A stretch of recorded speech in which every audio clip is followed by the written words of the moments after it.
അന്താരാഷ്ട്ര യോഗാ ദിനം ആചരിച്ച് സേവാ Kiran charitable society മംഗളം വിവേകാനന്ദ ക്യാമ്പസിൽ നടത്തിയ യോഗാ ദിനാഘോഷങ്ങളുടെ ഉദ്ഘാടനം ഡോക്ടർ ടി.പി. ഹരികൃഷ്ണൻ നിർവഹിച്ചു. വ്യക്തിക്കും സമൂഹത്തിനും യോഗ എന്ന ഈ വർഷത്തെ യോഗദിന സന്ദേശത്തിൽ ഊന്നൽ നൽകിക്കൊണ്ട് 10ാമത് അന്താരാഷ്ട്ര യോഗാ ദിനം വിവിധ പരിപാടികളോടുകൂടി സേവാ കിരൺ ചാരിറ്റബിൾ സൊസൈറ്റി ആഘോഷിച്ചു. തങ്കളം വിവേകാനന്ദ ക്യാമ്പസിൽ പൊതുജനങ്ങൾക്കായി നടന്ന യോഗാ ദിനാഘോഷങ്ങൾ ഡോക്ടർ ടി.പി. ഹരികൃഷ്ണൻ ഉദ്ഘാടനം ചെയ്തു.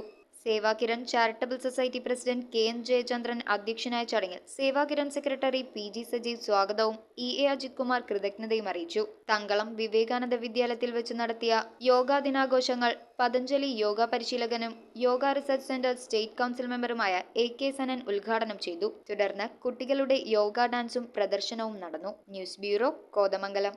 Bharathamata College of Commerce and Arts, Chundi, Aluva is a project of the Archdiocese of Ernakulam and Angamali. We offer BCom, BCA, BBA, BSW courses.